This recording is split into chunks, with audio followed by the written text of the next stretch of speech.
All right, I think we are live. Happy Saturday, everyone. Just getting set up here, so give me a few minutes to check audio settings. I think things are looking good so far. Hope everyone has a good start to 2025. I feel like I'm just getting back into the swing of things. Took a pretty long time off. If you guys are, oops, let me play that. I picked up a little bit of Pokemon over the last few weeks. Seems like a lot of people have been playing that, so I picked up that. That was what you're hearing just now. Okay, let me just check the other audio settings, and then we can jump in and get started. Okay. Yep, audio sounds good. Okay, I think we can go ahead and get started. So happy Saturday again, everyone. I will note that in about maybe 7 minutes, I'm going to take a quick pause to go grab my cup of coffee that is finishing brew. So BRB in about 7 minutes. Anyways, welcome to the live stream. These are the Ask Me Anything sessions. Try to answer questions because I feel like this is just a great way to do so. You can always submit questions to briankfung.com/AMA, and I usually go in order of the questions submitted. It's also a good way to engage the community. So let's just dive right in and start getting to some of the questions. So the first one looks like it came in just not too long ago, maybe like a week ago. Let's get this posted. It's about, looks like the MPH program. So when does the MPH program for online program part-time students start, and what is the minimum duration we can complete the course in? So if I recollect, it's been a while. I believe you can start in any one of the different quarters. There's like 4 quarters, I think. It's been a while, so let's take a look ourselves. Line part-time program. And then I actually got accepted and delayed my start for like a year and a half to save up more money for it. So let's see if I can share my screen and we can kind of figure this out together.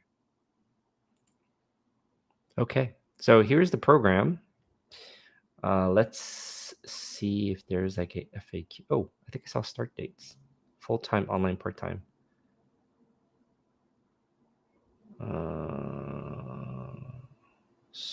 Start. Where is the start? There's deadlines. Applying. Non-degree.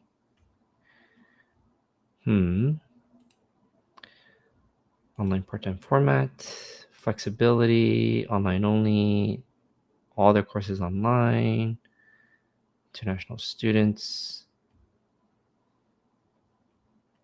Start now. I'm trying to wonder where it is. Oh, it's nice that they still have the Welch Scholarship. I am not entirely sure. Let me see if I can do Hopkins MPH online part-time academic year calendar.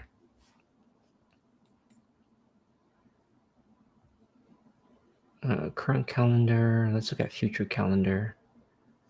Yeah, so I recall a lot of these institutes. You can start. Oh yeah, so you can start at these institutes. They're like, if you're an online part-time program, you usually go for this like pretty intensive orientation for 2 weeks. I think I started on the Winter Institute, but you can start Summer Institute, Winter Institute, and I think there's like just the regular any of these like terms. So there's summer term, first term. Oh, that's right. That's how they organize. There's like first term, second term, third term, fourth term. Fourth term, yeah, third term, fourth term, and then these different institutes. And I believe you can start at any one of these where they have the orientation available. So like this. So you just have to look through it. The other question was what minimum duration? I think it's actually as fast as you want. And I completed mine in 2.5 years, but I had a couple of colleagues who just piled everything on. I considered it, and I think they finished in a year and a half. And these are the part-time students. They just crammed all the institutes, which are like very condensed. You're pretty much in one class every single day for 8 hours, and you get it done in it could be a couple days or like 1 or 2 weeks. And they just piled in all of those, and they finished really quick. And I think the fastest I saw was like a year and a half.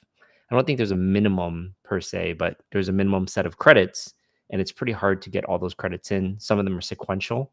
So I would say it's probably around that amount. Around a year and a half is probably the fastest you can do it, and it's pretty intense. Okay, let's move on to the next question. Looks like this one's interesting. This one is about, let's just read the question. Hello, Brian. How are you doing? I am doing well, by the way. It's a nice start to the year. Hope you guys are doing well as well. What do you think of the AHIC certification, and do you have any new point of view? It's a super fascinating question because I actually have not thought about this. I know if you guys are in the AMIA community, there's actually quite a few discussions about these certifications right now, like certification via AHIC. There's the masters, and then there's also like the clinical informatics board certifications that physicians go through. Lots of conversations about that. I haven't actually taken a peek at it, but there's a nice thread going on about these types of certifications. To your question, I don't know. I guess I'm just kind of think out loud right now about the AHIC certification. Um, I think my my original thoughts still stand in that it is a great certification to help build some competence if you're interested in clinical informatics, especially I would say if you're coming more from the clinical side, you're not like very hardcore into the technical aspects. You might be a little bit more than your typical how do you say it, pure clinical colleagues. I think it's I'm trying to think about how best to articulate it. My summary view is that I think it's still worthwhile. I think I would still pursue it if my priorities didn't change. If I was not going the route I was going currently, which is a much deeper into the technical design, build, and implementation of software, I would probably be pursuing a HIC. So the TLDR is I still have a very positive view of a HIC. The second thing I would say is I'm aware of different board certifications for specialties out there. So physicians obviously have their board certification in clinical informatics. If you're a physician, I would probably not pursue AHIC unless you really did not want to go the board certification route. I would probably pursue that if I was a physician. Nursing has their own board certification for nursing informatics as well. If I was a nurse, I would probably pursue that first over AHIC. AHIC could be complementary, but I think board certification in your specialty, if they offer it, I would probably prioritize higher than AHIC.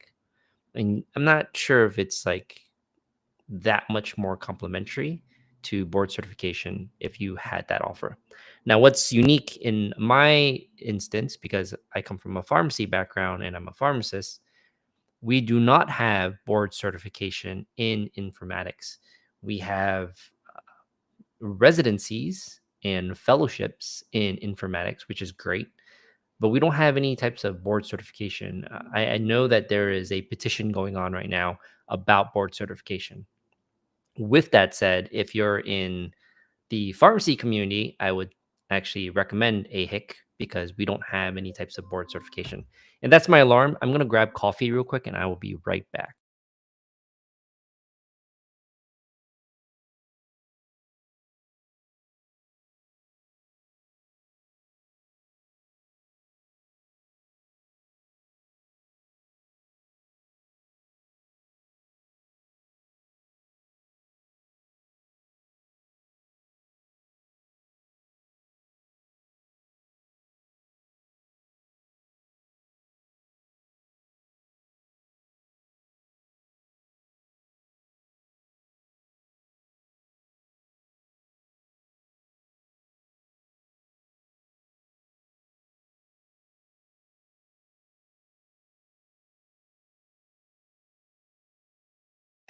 All right. Sorry about that. I was brewing a nice cup of coffee and want to make sure I get it when it's still nice and hot. Mm. A pretty late start to the day today. I was working on some other errands and stuff. So, all right. Back to what I was saying with AHIC. If you're in the pharmacy community, I definitely think that AHIC is worth it. If board certification came out for pharmacy, I would probably prioritize the board certification over AHIC.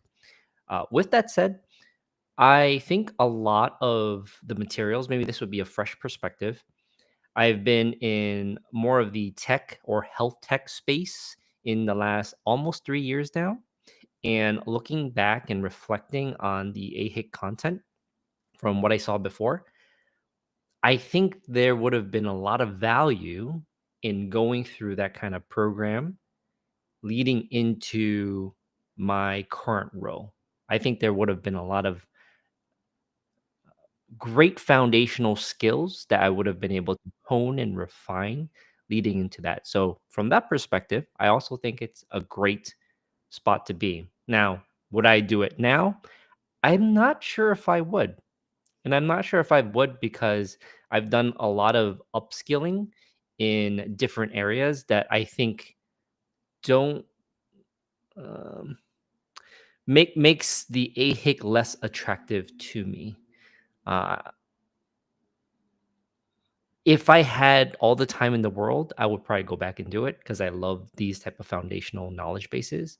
But because the place where I'm at currently professionally, not that I know everything, obviously I do not.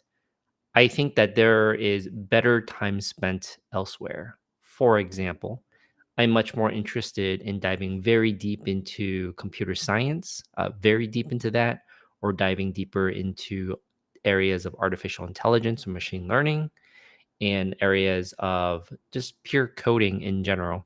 So I think it's a little bit more broad of an area, but I want to jump into very deep parts of those broad areas. And AHIC is great foundational knowledge, but I think there's only 24 hours in a day, and I think my time is better spent elsewhere.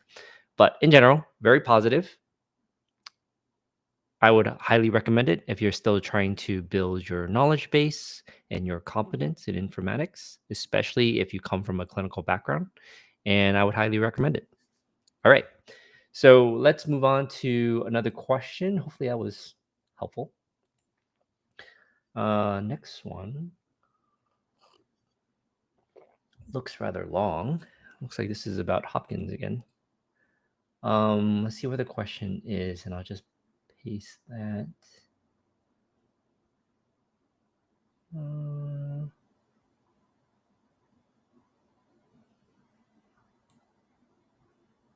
questions is a little hard to read here. Let's see. Okay, at least this part shows up. I'm going to read the entire question. This is just like the snippet of the question part. So the question goes, thank you so much. Oh, wait, hold on. Just make sure I have this set up. 1 second here. I'm just... Okay. So the full question is, thanks so much for sharing your journey and perspective. I am applying for the online part-time MPH at Hopkins. So my areas of passions are nursing education, shout out to the nurses out there, and international/global health, mainly because I have served in short-term medical missions over the past 10 years. So will I be able to add in classes from these areas: education, global health, and community health? Great question. And it feels like everyone's applying to the programs right now. I feel like I've been getting a lot of questions about the MPH program. Let me see if I can find just something to aid in this Hopkins page curriculum. See if there's a nice visual that I can at least offer. Yeah, hopefully this will do. Okay, so this is the Hopkins website for the MPH curriculum. Whether you're a part-time or full-time student, you all go through the same classes. Obviously, the main difference is just being online, and then the part-time is part-time. So you go through so let me just start by saying there's 80 credits in total. There are 40 in the core classes, and then there's another 40 in like your electives, and then like you also have to do capstone and practicum. It's kind of all looped into this. And the reason why I'm pointing that out is because half of the program is customizable to your interests. So you said education, global health, and community health. There is a lot of programs in that. Let me see if it even shows any.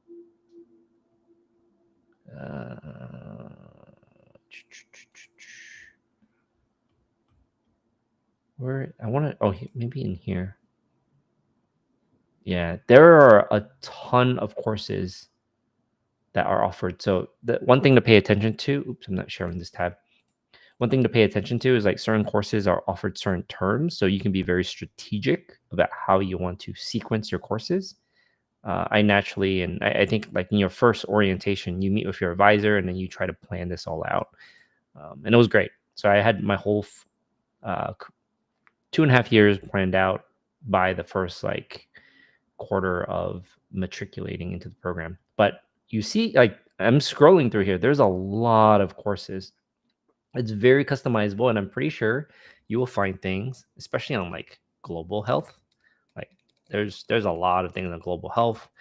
Let me see. I don't see anything on community health. Let's see if there's anything on community.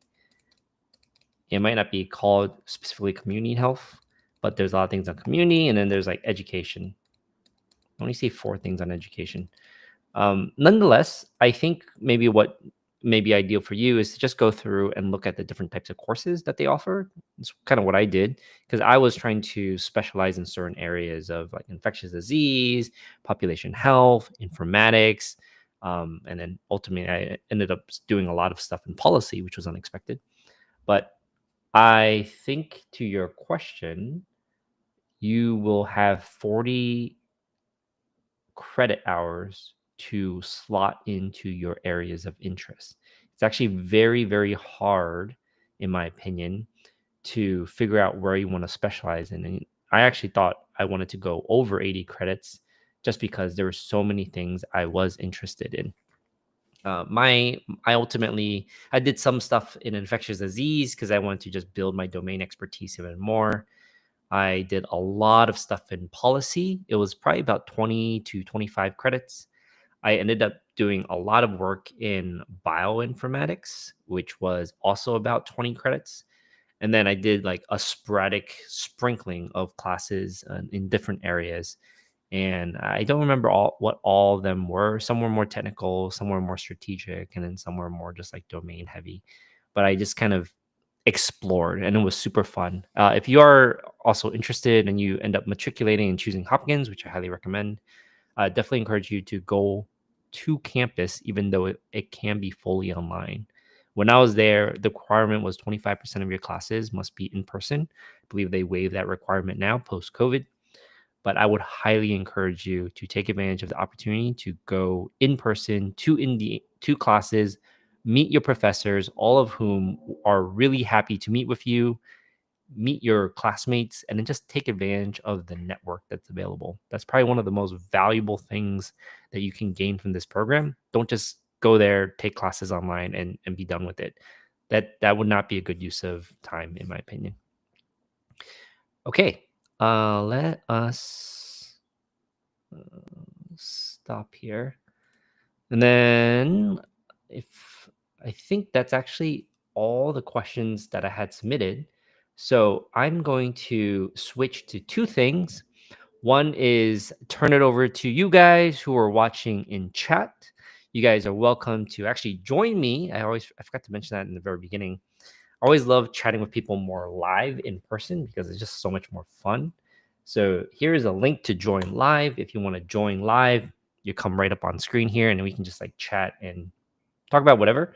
And then the other thing is, in lieu of that, definitely ask questions live in the chat. And if none of that comes, I'd actually like to share one of the new projects that I am working on and I am very interested in. Um, are you single? That's a great question. No, I'm not. I have been in a relationship last. How long has it been? 2021. About 3.5 years, sometime like that. Yeah. Anyways, okay. So the project that I'm really excited to share that I'm working on is a continuation of RX Venture, which I will show. Oh, no, there's someone in here. Hello, T. You are live.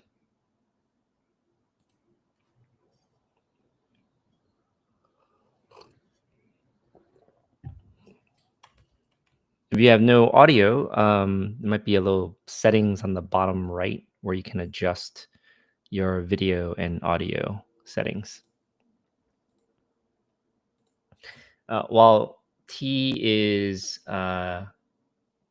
getting set up there, I'll chat a little bit about my project. It's basically a continuation of RX Venture. I'm super excited to share some of the features. It's done, it's code complete. I just want to push it to prod, and we'll see when that happens. Maybe like next week or something like that. But I'm going to do a quick demo of it. And it looks like T dropped, unfortunately. I'm going to do a quick demo of it, and you guys can take a look. Let me actually kick up my VS Code, and I'll show you.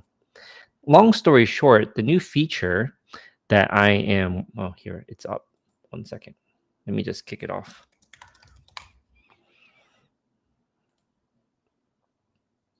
Localhost. Oops. I love to get it deployed as soon as possible so people can actually try it out. Let's see. Here it is. I'm going to share my screen. Here we go. And so I see T join again. I'm going to put on your camera in just a minute here. You can try and get set up in the background while I'm doing this. So this here is not meant to represent what the visual. Oh, T is Tang. Hey, Tang. Here, I'll see if she wants to join in.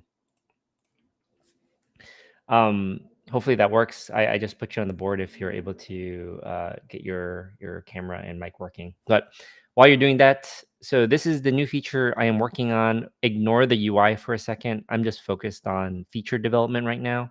And one of the things I heard a lot about students when they're looking for postgraduate opportunities, be it residencies or fellowships, accredited or non-accredited, is that it's very difficult, one, to navigate. So we're modernizing the experience for searching. But what I'm really, really excited about is something that other students and faculty members have been telling me. Students have no ability to save the programs that they're interested in. They search and then they go off and create this spreadsheet that they need to manage. So one of the features I'm working on, like I said, it's code complete, is if you're searching a database and you're interested in a particular program, again, ignore the UI, there is a little star button here. And what you can do is you can star it to save the program. Now, obviously, if you want to save the program, we need you to sign in so we can save that program to your profile. So every time you log in, you can kind of like build on this over time. Let's say you're a first year, second year, third year, what year you may be, you can find residencies and programs or postgraduate programs of interest, save it, add notes about it, and then over time, once you're ready to graduate and apply, you have a refined list of programs that you're interested in with a very rich set of data about each of the programs. Part of this thing is I also built a new feature that has these onboarding workflows where you can log in. I'm using Clerk to handle all of my authentication. They are great. So they make this a first class citizen. I can add more of these. I can add like GitHub or Twitch or any other like social logins. So super easy to log in. So I'm going to just log in with Google right now. I'm going to go log in with account that's already signed up. And once I do that, what happens is I can go ahead and favorite this. And so now it's favorited. And I'm working on a landing page of all of your saved programs over here. So it's really nice. And I can just like add, and this shows up here, and I can remove, and it's gone. So I'm building this whole feature and experience that allows students to search a database, then save it, and then add annotations and notes or whatever you need to help you make a good decision about the different postgraduate programs you're interested in. The other thing I'm trying to add into this is more of a onboarding workflow to have a better idea of who you are so we can tailor the interest to you.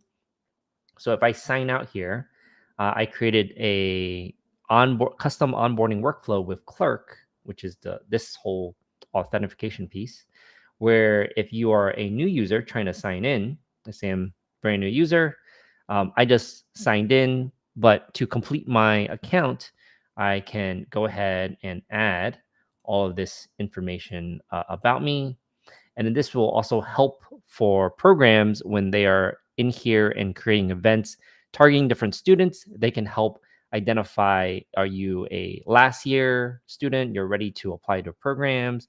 And then these interests will help filter, I'm hoping, the different programs you may be interested in, because this database that I'm working on will hopefully extend beyond just accredited ASHP programs and include things like non-accredited residencies, non-accredited just programs in general, fellowships. There's a lot of interest in pharma and industry. I'd love to make that a first-class citizen.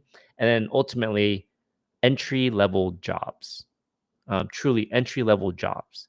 So making this RX Venture a one-stop shop for all things once you graduate pharmacy school to navigate that next step. Anyway, so let's say I'm interested in PGY1, PGY2. I'm graduating in 2030. Go ahead and submit. And now I am logged in. I can go ahead and manage my own account and all of that good stuff. So hope that's interesting. I'm really excited about it. I've been slowly working on building this and also learning how to code out the different features. And I think that brings us to time. I don't know if Tang, if your setup is working anymore there. let you see if you have any comments. I'm taking a sip of coffee. Okay. Tank says not working. Happy to see updates. Been a while. Oh yeah. By the way, happy 2025. I know you're doing awesome stuff. Would be great to know where you are. What are your next steps? And if you have any feedback for what I just shared. But okay, I'm gonna hop off. I'll probably chat with you offline.